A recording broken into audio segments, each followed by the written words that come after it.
poetry's kind of terrifying, right? Because it's not like reading a book where you generally sort of expect things to follow normal patterns of human speech and thought processes and make sense and all that stuff, right? In poems, it seems like anything can happen. Poems have no rules.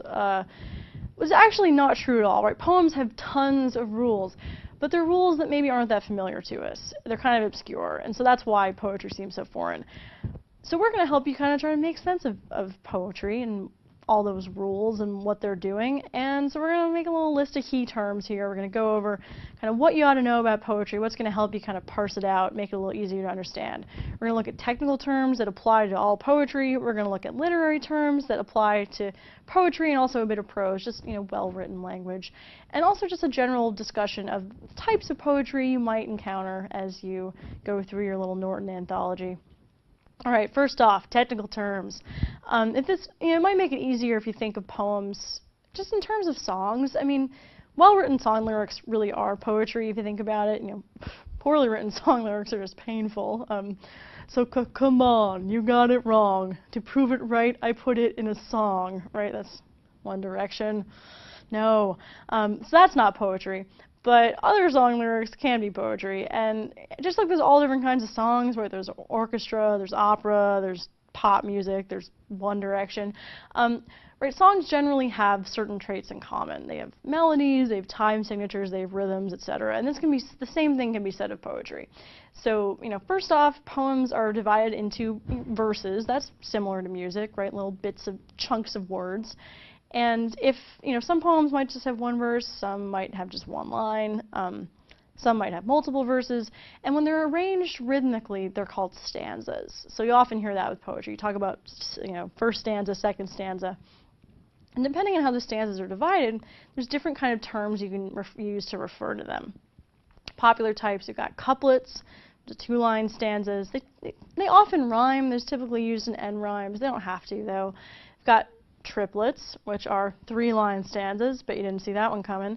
And quatrains are four-line stanzas. They're all looking pretty, you know, good so far.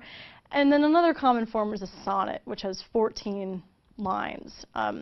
And so you can either, that can be just be a single poem, or you can have a larger poem that has a bunch of sonnets as its stanzas. So you can kind of get a little creative.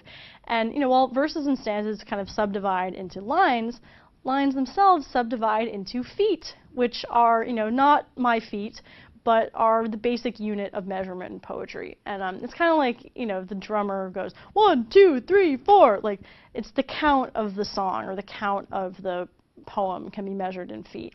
And they typically follow these patterns of stress and emphasis. And, you know, there's a bunch of different kinds. The most common ones are, you got iambs, which are sort of one unstressed syllable followed by a stressed syllable. And this is really common in English poetry. It goes da-dum.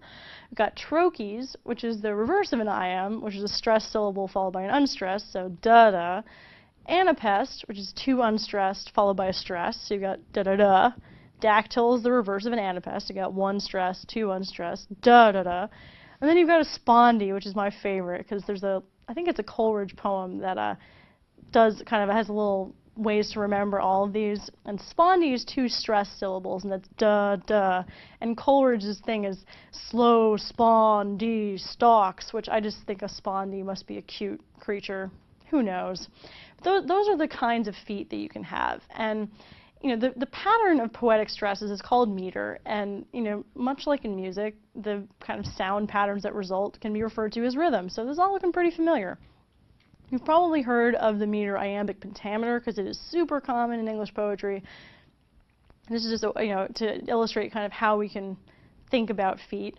Iambic pentameter includes 5, right, pentameter, 5 iambs, iambic, meaning we got 5 sets of unstressed syllables followed by stressed syllables. Shakespeare is super fond of this. You know, if music be the food of love, play on. That's iambic pentameter. He doesn't usually rhyme in it. That's called blank verse. And, you know, a lot of poems have a rhyme scheme. Some don't. The rhyme does not make a poem. A poem can be anything. And when you do what we've been doing, right, when you look at kind of the elements of the lines and the rhythm and the meter and all of that stuff, When you do that, it's called scansion. Teachers love to talk about scansion. You just make little marks to indicate the stresses, and that's what you're doing. And before we move on, right, it should be noted that poetry isn't always organized into these meters.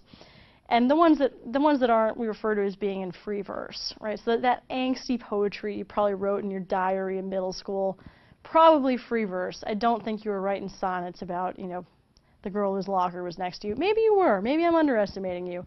But probably free verse. Okay, we're moving on to literary terms. You know, so depending on sort of what, you know, background you've had in English, you might have had like a ton of detailed literary term stuff. You might have not, you know. And if you're kind of having to analyze poetry, you're going to need to know a thing or two about poetic language and the kinds of, you know, devices that people use. So I'm going to get you up to speed with that.